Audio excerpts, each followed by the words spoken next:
거룩한 주일에 우리에게 주신 하나님의 말씀은 열왕기하 2장 9절에서 14절 말씀입니다. 구약성경 562면 열왕기하 2장 9절에서 14절까지 말씀을 한 목소리로 함께 봉독합니다.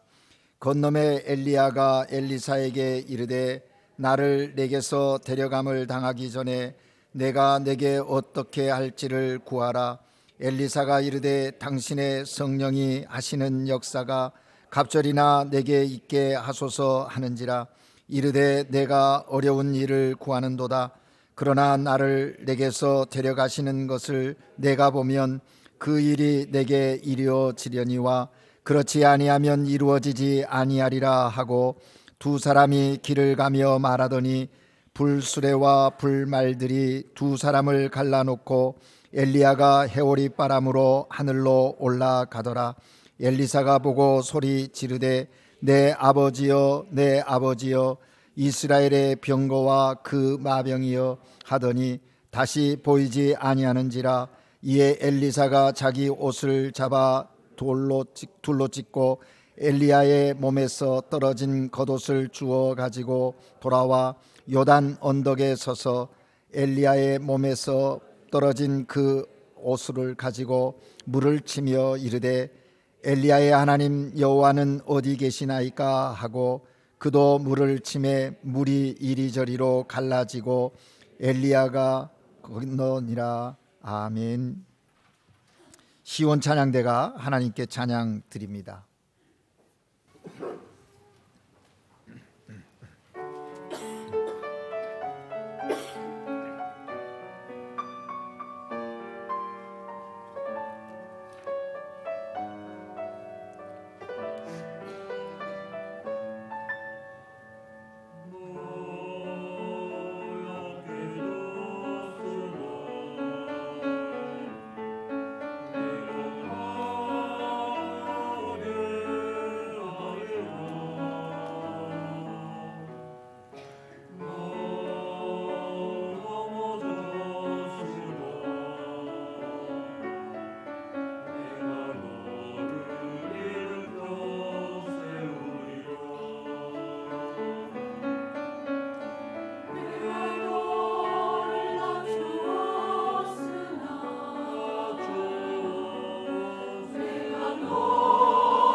귀한 찬양 하나님 영광 받으신 줄로 믿습니다. 찬양대에 선포되어지는 가사의 고백처럼 우리의 삶이 힘들고 어려워서 약해지고 또 때로는 넘어지기도 합니다. 그럴 때 우리를 사랑하시는 하나님은 여전히 우리 안에 계시면서 우리에게 말씀하십니다. 때로는 큰 소리로, 때로는 속삭임으로 말씀하시지요. 강하게 하리라, 일으켜 세우리라. 아멘하고 주를 바라보며 신뢰하며 삶 가운데서 하나님의 능력, 하나님의 선하심을 맛보는 하나님의 거룩한 백성들 다 되시기를 주님의 이름으로 축복합니다. 이런 이야기가 있습니다. 포수가 새 사냥을 위해서 숲으로 들어갔더랍니다. 그때 나무가지에 앉아있던 어미 참새가 포수를 보고 한마디 합니다. 제발 부탁입니다. 내 자식만은 쏘지 말아 주십시오 라고 자기 자식은 쏘지 말아달라고 간곡히 부탁하였더랍니다. 포수가 어미 참새의 이야기를 듣고서 당신의 자식은 어떻게 생겼습니까? 라고 물었습니다. 그러자 어미 참새가 대답합니다. 숲속에서 가장 잘생긴 참새가 내 자식입니다 라고 했더랍니다. 그러자 포수가 대답합니다. 당신 자식은 쏘지 않겠습니다 라고 약속을 했습니다. 그런데 포수가 사냥을 마치고 숲에서 나오자 어미 참새가 포수에게 원망하며 불평합니다. 왜 내 자식을 쏘아 죽였느냐고. 그 이야기를 들은 포수가 무슨 소리냐고. 나는 그 숲속에서 가장 못생긴 놈 쏘았습니다 라고 말했더랍니다. 여러분 무슨 이야기입니까? 어미 참새는 자기 자식이 가장 못생겼는데도 가장 잘생긴 것으로 알고 자기 자식을 가장 소중하게 여기고 있었다라는 이야기가 아니겠습니까? 사람도 그렇습니다. 자기 자식이 가장 잘생기고 가장 예쁘고 자기 자식을 가장 소중하게 여기는 것이지요. 오늘 어린이 주일인데 여러분 어떻습니까? 여러분 자녀들이 가장 잘생기고 가장 예쁘고 가장 소중하지 않습니까? 그런 자녀들 여러분 어떻게 키우고 계십니까? 우리의 자녀가 어른이든 장성하든 자기 자녀처럼 소중한 사람 없을 것입니다. 자기 자녀가 세상에서 최고인 것이죠. 그런데 여러분 경험하시죠? 인정하시지 않으십니까? 세상에서 내 마음대로 안 되는 일 중에 하나가 자식 농사라고 합니다. 자녀는 내가 낳고 내가 길렀고 내가 가장 소중하게 여기지만 내 마음대로 안 되는 것이 자녀 양육이다라고 하는 것이죠. 심지어 아동 교육의 전문가들까지도 자기 자녀는 마음대로 교육이 안 된다고 고백하는 것이 현실인 것입니다. 그러나 여러분 자녀에게 가장 큰 영향력을 주는 사람이 누구일까요? 그건 다름이 아니라 부모들입니다. 그래서 사실 부모가 어떻게 하느냐에 따라서 그 자녀의 인격이 그 자녀의 삶의 방식이 달라진다라는 것이죠. 그래서 부모에 따라서 자녀가 행복하기도 하고 불행해지기도 한다라는 것입니다. 그러므로 우리는 주님께 지혜를 구하고 성령이 주시는 능력 안에서 우리 스스로는 할 수 없지만 하나님이 주시는 지혜와 능력 가운데 자녀들을 잘 양육하는 부모가 되어야 할 것입니다. 어린이주일 예배를 드리면서 다시 한번 내 자녀를 향한 부모의 책임이 무엇인지 다시 한번 깊이 생각하는 이 아침이 되어야 하겠습니다. 여러분 우리의 신앙은 저절로 우리 자녀들에게 이어지는 것이 아닙니다. 목사나 장로의 자손이라 해서 저절로 그들의 신앙이 훌륭한 신앙인으로 성장해 가지 않는다는 것입니다. 그래서 신앙은 유전이 아니라 전수해 주는 것이다 라고 이야기하는 것입니다. 열심히 성경을 가르치고 기도하고 또 말씀 안에서 삶을 살아가는 것을 자녀들에게 보여줄 때 자녀들이 그러한 모습 속에서 신앙을 이어가게 되고 하나님의 기뻐하시는 사람으로 성장해 간다라는 것입니다. 그래서 부모로서 자녀들에게 해야 할 첫 번째는 신앙의 모범을 보여주어야 한다라는 것이죠. 왜냐하면 가장 좋은 교육은 본을 보이는 거거든요. 이론적으로 아무리 이야기를 해도, 감정에 아무리 호소한다 할지라도 실질적으로 삶 속에서 보여주지 않으면 자녀들이 그것을 가슴에 품고 그렇게 닮아가지 않는다는 것입니다. 물론 쉬운 일은 아닐 것입니다. 자녀들은 부모의 말을 듣고 자라는 것이 아니라 부모의 뒷모습을 보고 자란다, 그런 이야기가 있습니다. 부모가 이래라 저래라 말로 교육하는 것, 처음에는 듣지만 그것이 반복되어지면 잔소리로 자녀들이 기억하는 거예요. 그러나 말은 좀 덜한다 할지라도, 꾸짖는 것이 좀 덜한다 할지라도 삶으로 본을 보여주면 엄마 아빠의 뒷모습을 보고 자녀들은 그 모습대로 성장해 간다라는 것이죠. 그런 점에서 부모들이 자신의 신앙생활을 잘 하는 것은 신앙교육의 기본이며 기본 중에 기본이다라는 것입니다. 그러므로 오늘 이 아침 하나님께 예배드리는 저와 여러분 모두는 먼저 신앙생활을 열심히 잘 해야 하겠습니다.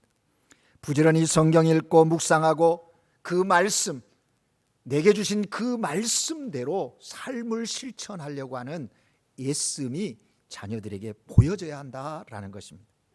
그러면 하나님은 그 삶을 복되게 하실 것입니다. 그 부모를 통하여 자녀들이 신앙을 아름답게 이어가는 그런 은혜가 그 가정 가운데 있게 될 것이다 라는 것입니다. 뿐만 아니라 자녀를 위해서 기도해야 합니다. 기도하면서 또한 자녀 역시 기도할 수 있도록 훈련하는 일을 소홀히 하지 않아야 할 것입니다. 부모의 중요한 책임 중 하나가 자손을 위해서 기도하는 거예요. 할머니, 할아버지, 엄마, 아빠의 기도하는 모습을 보고 자란 아이들은 결코 세상의 길, 어두움의 길로 가지 않습니다. 혹이 실수해서 그런 길을 갔더라도 할머니, 할아버지, 엄마, 아빠의 기도하는 그 기도의 신앙을 기억하고 돌아오게 되어 있다라는 것이지요. 여러분, 우리가 부모로서 자손들에게 해줄 수 있는 일 얼마나 됩니까? 아이들이 어렸을 때, 우리가 젊었을 때는 해줄 게 많지요. 손이 많이 가지요. 그러나 세월이 가면 갈수록 부모가 자녀에게 해줄 수 있는 일들이 점점 줄어드는 것이 사실입니다. 내가 나이 먹고 손들을 위해서 해줄 수 있는 게 얼마나 되겠어요? 줄어든다는 것이죠. 그러나 나중까지 해줄 수 있는 것 한 가지가 있는데 그것은 기도하는 것입니다. 마지막까지 하나님의 부르심 받는 그 순간까지 할 수 있는 하나님이 주신 은혜요 축복은 자손들을 위해서 기도하는 것입니다. 우리가 종종 자손들 때문에 화도 나고 걱정도 되지만 기도하면 됩니다. 도무지 소망이 보이지 않는 자녀를 위해서도 기도하기를 포기하지 않고 끝까지 기도하면 하나님이 그 자녀를 책임져 주신다라는 것이죠. 중요한 것은 기도하면서 기다려 주는 것입니다. 기다려 주는 거예요.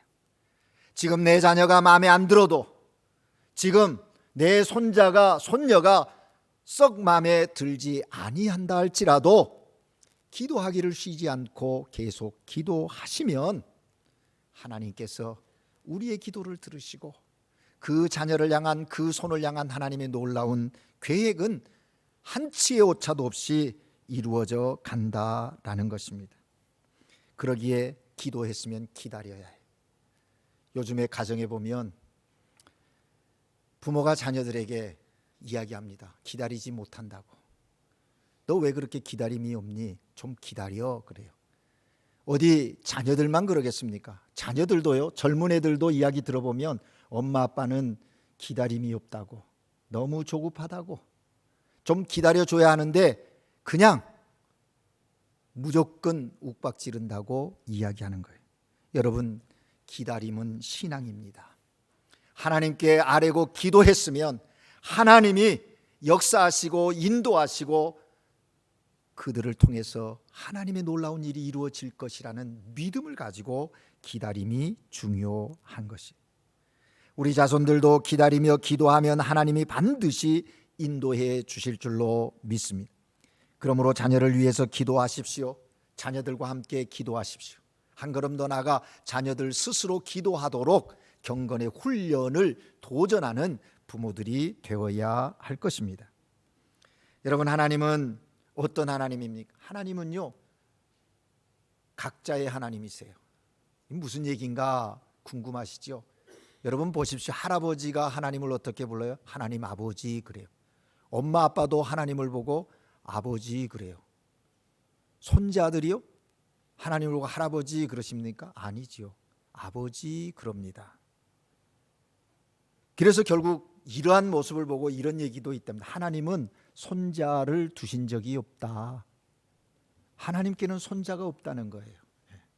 그렇습니다. 모두가 하나님을 아버지라고 부르는 것은 하나님과 내가 개인적인 만남이 이루어져야 하기 때문입니다. 각자 신앙으로 자라날 수 있어야 한다라는 것입니다. 이런 면에서 부모는 자녀의 신앙에 책임이 있다라는 것을 기억해야 합니다. 여러분, 학교에서 자녀 신앙을 교육할까요? 전혀 없습니다. 교회에서는 하는가요? 조금밖에 못합니다. 그런데 많은 부모들이 착각합니다. 교회에서 내 자녀의 신앙을 책임져 달라고. 책임질 수 없습니다. 죄송합니다. 목사 입장에서 솔직히 얘기하면 자식들의 신앙을 책임져 줄 수가 없습니다. 어느 정도 하는 겁니다. 하나님이 허락하신 선에서 최선을 다하려고 교회에서 교육에 임합니다. 그런데 가장 중요한 교육은 가정에서 이루어진다는 사실을 기억해야 하는 것이죠. 여러분, 일주일을 두고 생각해 볼까요? 교회에서 자녀들을 위한 교육은 많아야 2시간입니다. 그러나 가정에서는요, 월요일서부터 주일까지 7일 동안 신앙의 교육을 할 수 있는 장이 가정이다라는 것을 잊지 마셔야 한다라는 것입니다. 그래서 가정이 주체가 되어 신앙 교육의 사명을 감당해야 하는 책임이 부모들에게 있는 것이에요. 이 사명, 이 책임을 소홀히 하면 하나님 앞에서 나중에 책망받을 것입니다. 내가 왜 그렇게 했느냐고. 내가 너에게 그렇게 당부했건만 그렇게밖에 할 수 없었느냐라고 하나님이 우리를 책망하실 것입니다.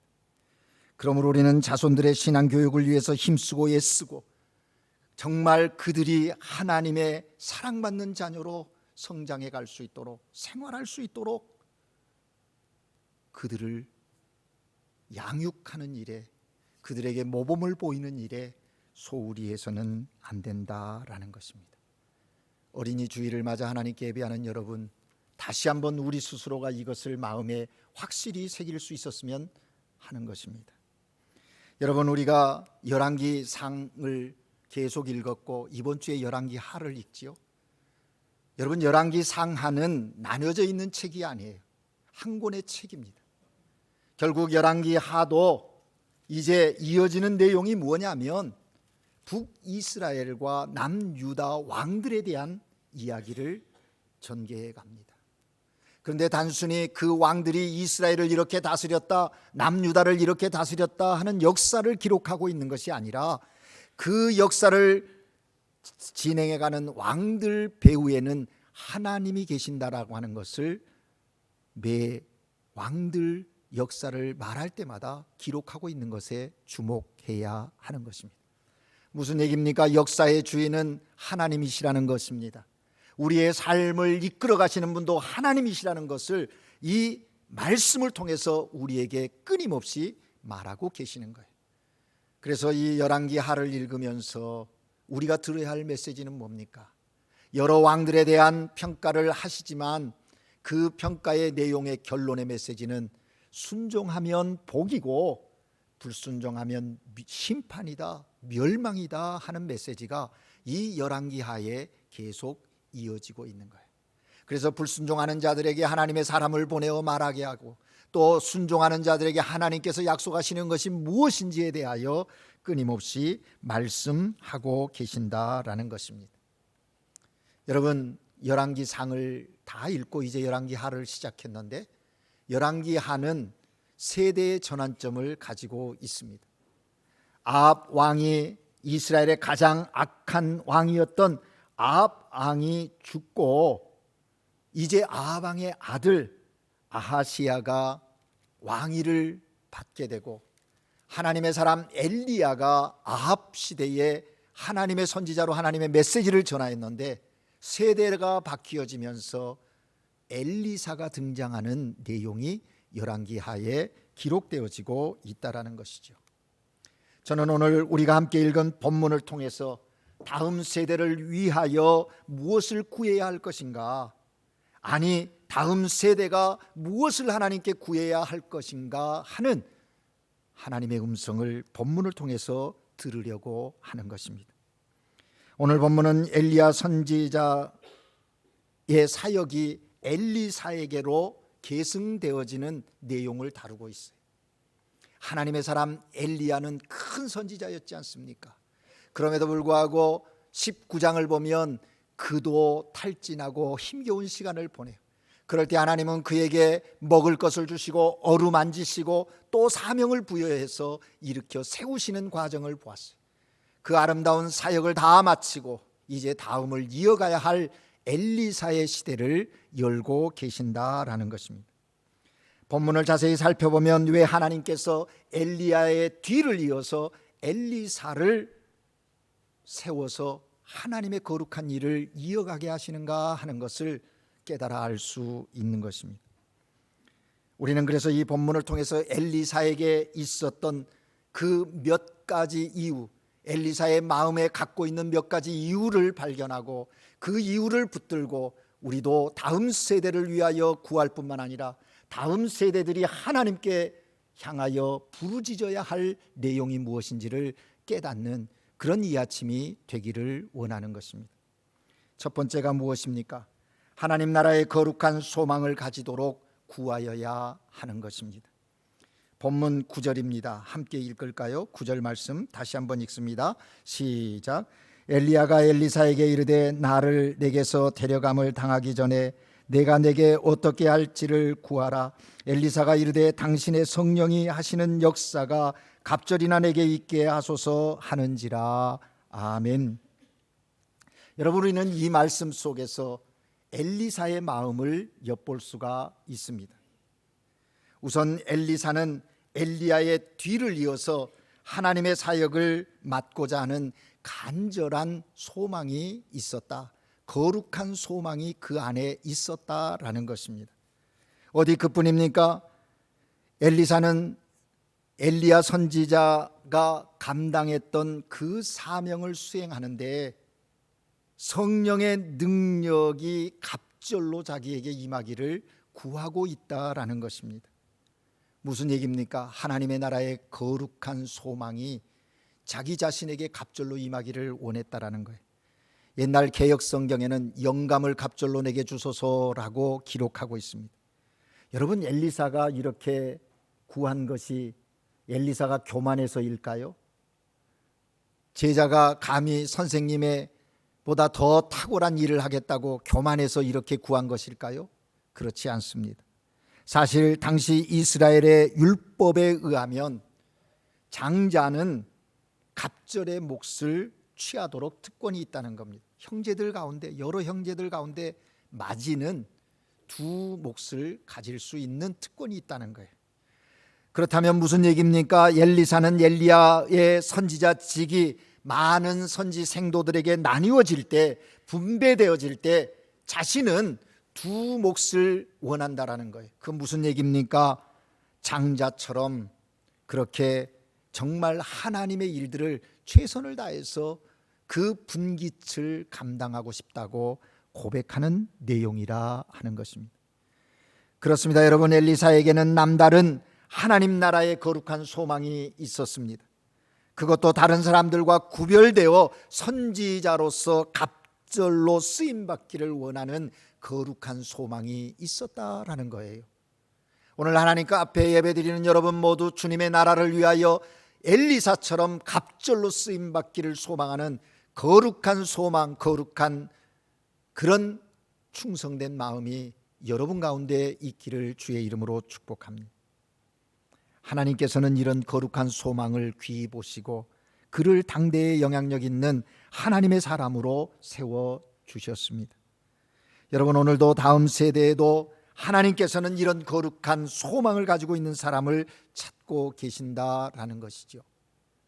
비록 부족해도 자격이 좀 모자라도 하나님께서는 하나님 나라의 거룩한 소망을 가진 사람을 찾으신다. 그 거룩한 소망 위에 기름 부으셔서 하나님의 역사의 현장 속에 그를 세우신다라는 겁니다. 그렇습니다, 여러분. 하나님의 역사는 간절한 마음으로 소망하는 사람들을 통해서 계속되는 것입니다. 그래서 예수님께서는 마가복음 5장 6절에서 그렇게 말씀하셨습니다. 의에 줄이고 목마른 자는 복이 있나니, 목마름과 줄임이 있다라는 거예요. 여러분에게는 어떤 것에 대한 목마름이나 줄임이 있습니까? 세상에는 돈에 줄이고 목마른 사람들이 넘쳐납니다. 인기와 명예, 출세와 성공에 줄이고 목말라 합니다. 그래서 자신이 가지고 있는 모든 것을 거기에 쏟고 자기 주변에 있는 모든 것을 이용해서라도 그것을 쟁취하려고 잠 안 자고 몸부림치고 있는 것이 현실이에요. 어디 그뿐입니까? 향락과 쾌락에 줄이고 목마른 사람들이 너무 많습니다. 그런데 우리 주님은 그러한 것들의 목마름과 줄임을 말씀하시는 것이 아니라 의에 줄이고 목마른 자라고 말씀하십니다. 의에 줄이고 목마른 자, 그가 복이 있다는 것입니다. 오늘 하나님 앞에 예배드리는 저와 여러분 모두가 주께서 말씀하시는 의에 줄이고 목마른 자 되시기를 주의 이름으로 축복합니다. 지금 이 세대의 신앙의 삶을 살고 있는 다음 세대의 그들을 위해서 우리가 구하여야 할 것은 바로 이것이라는 거죠. 뿐만 아니라 지금 이 시대에 살고 있는 다음 세대에게 하나님의 나라에 대한 거룩한 소망이 있는가 물어야 할 것입니다. 물을 뿐만 아니라 그들이 그러한 소망을 가질 수 있도록 기도하는 일을 멈추지 않아야 하는 것입니다. 두 번째로는 뜨거운 열정 있는 끈질김을 구해야 하는 것입니다. 오늘 본문 열왕기하 2장을 보면 9절 앞부분 1절서부터 보게 되면 엘리야가 자기가 이제 세상을 떠나갈 것을 알게 돼요. 그래서 각 지역에 있는 선지 학교를 방문합니다.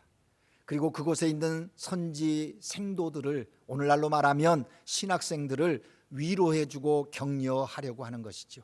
그래서 길갈에서 베델로, 베델에서 여리고로, 여리고에서 요단으로 바쁘게 움직이는 엘리야의 모습을 보게 됩니다. 그 내용을 살펴보면 특이한 부분이 하나 있는데, 엘리야는 한사코 엘리사를 데리고 가려고 하지 않습니다. 길갈에서 이야기합니다. 너 여기 머물러라. 나는 베델로 가야 하겠다라고 말합니다.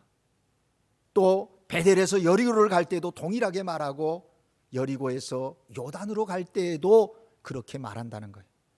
선생이 그렇게 말하는데 엘리사의 대답을 주목해 보면, 아닙니다, 내가 당신을 떠나지 아니하겠나이다 라고 반복해서 이야기하고 있는 엘리사의 모습을 봅니다. 그것이 자기 생각으로가 아닙니다. 하나님의 이름을 두고 맹세하는데 나는 당신을 떠나지 않겠다고 이야기하는 엘리사의 모습을 본다라는 것이죠.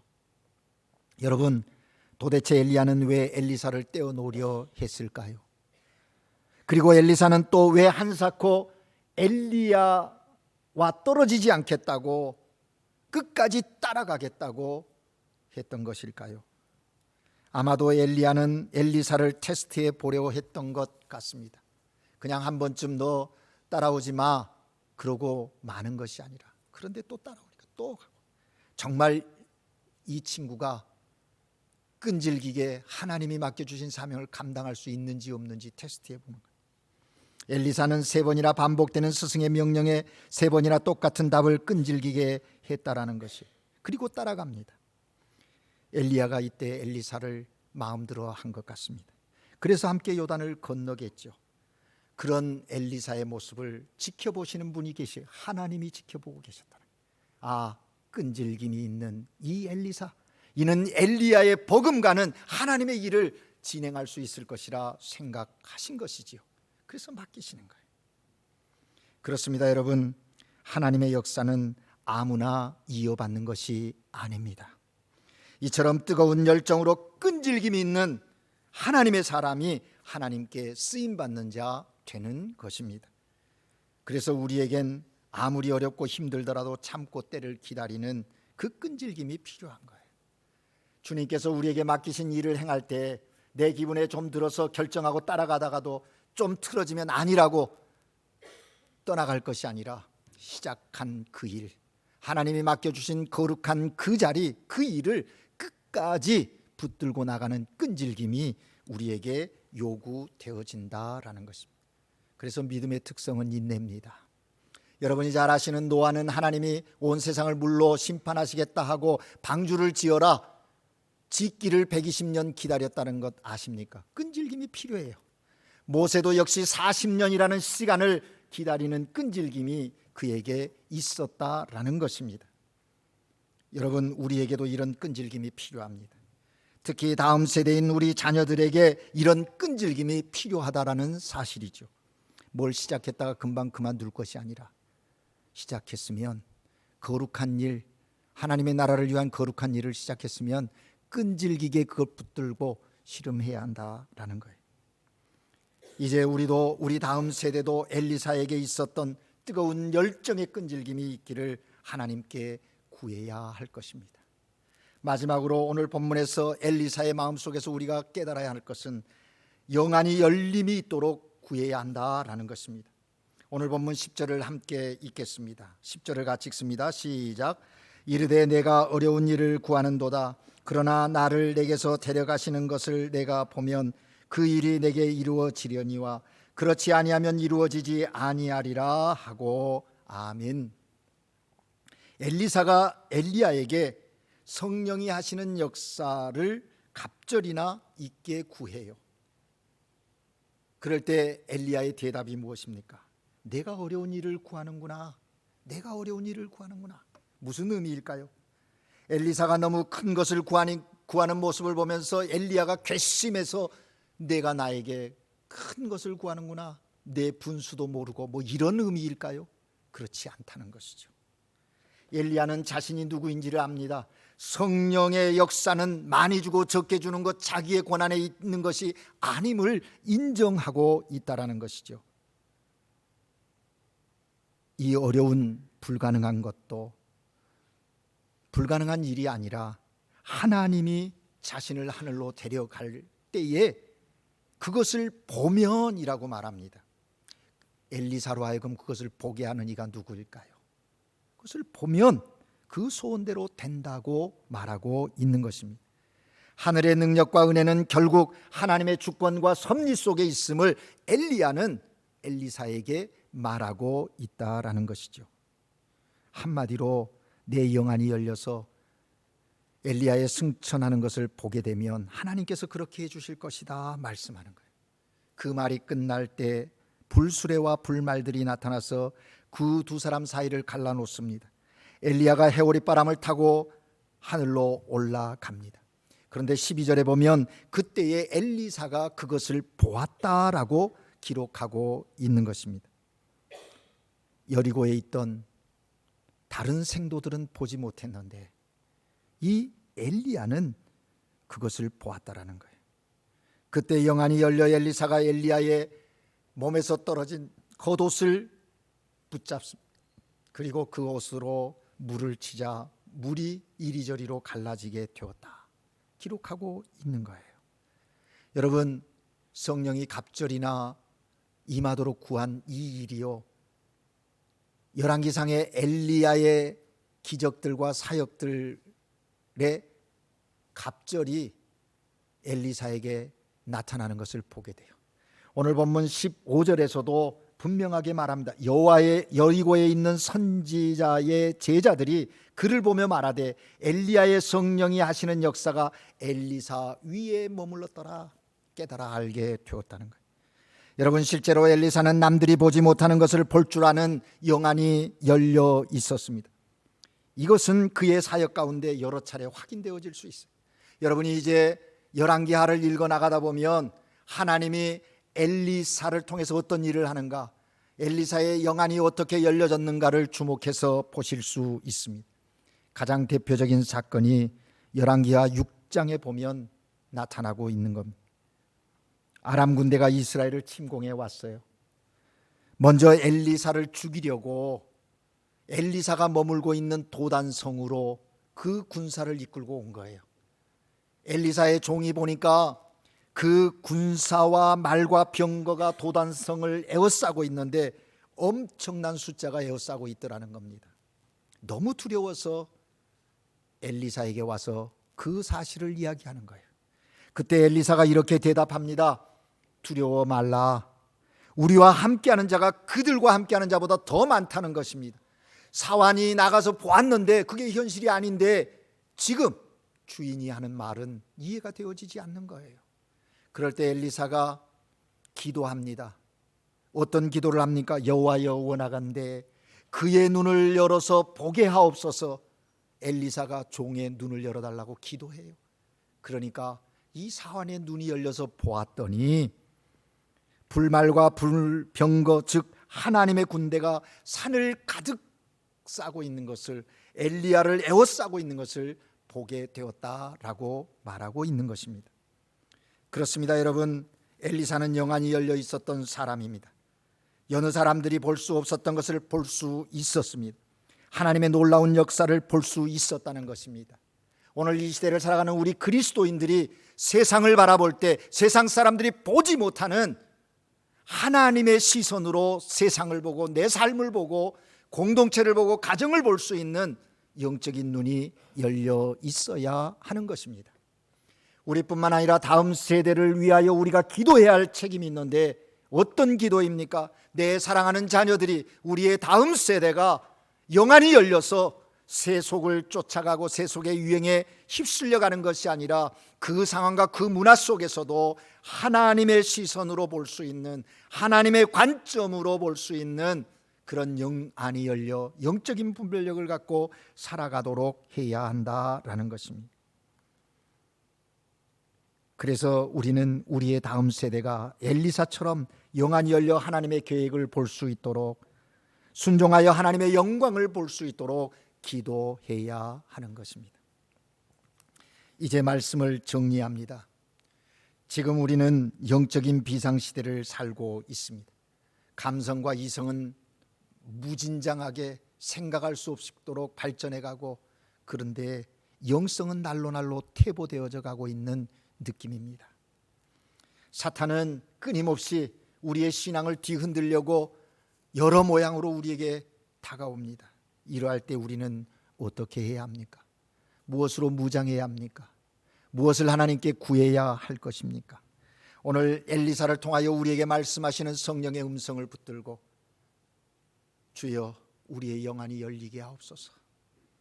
그래서 하나님 나라의 거룩한 소망을 가지고 뜨거운 열정의 끈질김을 가지고 하나님이 맡겨주신 삶을 책임 있게 살아가는 우리가 되게 하옵소서. 다음 세대가 되게 하옵소서. 이렇게 하나님께 구하여야 하지 않겠습니까? 이렇게 하나님께 구하여 하나님이 우리를 통하여 일하시는 그 하나님의 놀라운 계획들과 또 우리를 통하여 이루시는 하나님의 놀라운 영광을 보고 찬미하는 저와 여러분 모두가 되시기를 주님의 이름으로 축복합니다. 기도하겠습니다. 사랑의 하나님 아버지, 오늘 엘리야와 엘리사의 삶을 통해서 이 아침 우리에게 말씀해 주시니 감사합니다. 하나님 아버지, 세대의 변화 속에서 다음 세대를 위하여 무엇을 구해야 할지 엘리사의 마음의 모습을 보면서 깨달아 알게 하신 하나님, 이제 우리로 하나님의 나라의 거룩한 소망을 갖게 하옵소서. 뜨거운 열정으로 끈질김을 가지고 주님 맡겨주신 사명을 향하여 믿음으로 담대히 나아가게 하옵소서. 아버지 하나님, 우리의 영안이 열려 이 시대를 보게 하시고 하나님의 시선을 가지고 하나님의 거룩한 뜻 깨달아 알게 하실 뿐만 아니라 하나님의 영광을 보는 축복된 하나님의 사람으로 살아갈 수 있도록 성령님 역사하시고 동행하여 주시옵소서. 주님의 교회가 그런 교회 되게 하옵시며 우리의 삶이 그런 삶이 되어지도록 하나님 은혜를 내려 주시옵소서. 예수 그리스도 이름으로 기도합니다. 아멘.